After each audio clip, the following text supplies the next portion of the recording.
know you feel like you're not ready, but you actually are. Some people were just made to be a bridger between worlds. Like, some of us exist on the cusp of two worlds, sometimes in one, sometimes in another, and whatever that means for you, it means for you.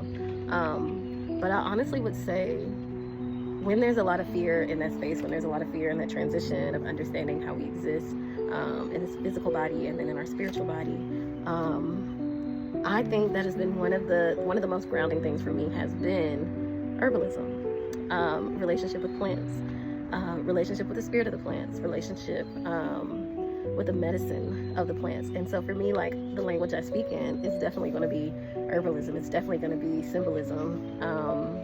And that is what's grounded me in my practice. And like, as I learn more about my ancestors and how that intertwines into the work that I do, herbal medicine has been the grounding piece for me.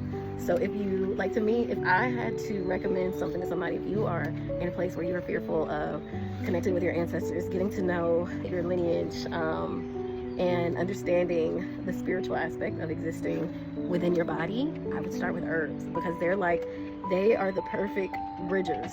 And they're so gentle in a sense of, most plants do not take you where you don't want to be or where you're not ready to be.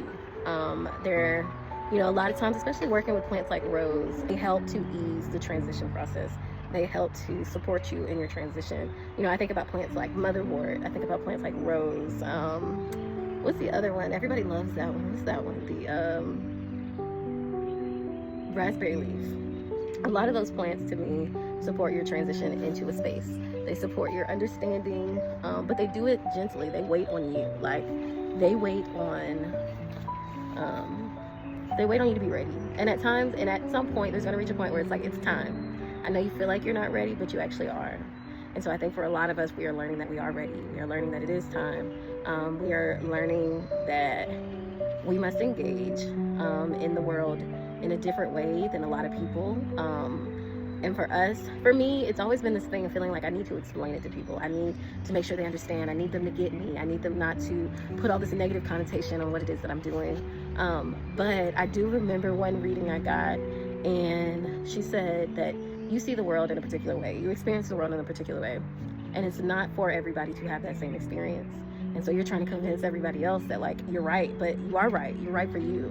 But that may not be right for them. And so finding freedom in knowing that this is your journey and this is something that you were asked to do, you were called to do, or you chose to do, and taking the pressure off of hoping and trying to get other people to understand where you stand and to believe what you believe and to all of those things. That was never their journey. That was never the experience they were meant to have in this world, but it is yours. And so walking proudly in that knowing and trusting that, I think that is probably the hardest piece of this journey to get over, is that everybody won't understand it. Everybody can't be where you are, and sometimes that gets lonely.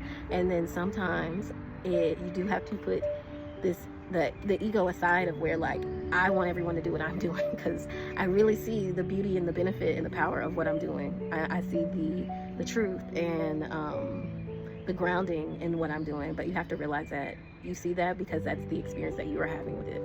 Everybody won't have that experience with it. And so a lot of the times I think the people who want to or who need to, they come to you, they find you. I think about who I've been in the journey, and I found the people.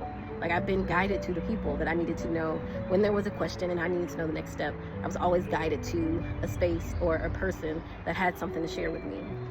So yeah, and a lot of the times when you find those people, they tend to lead you back to yourself. If they lead you to them and you have to cling on to them to be in this space, that may not actually be alignment with your spirit, because they should always lead you back to yourself. So that's my 2 cents.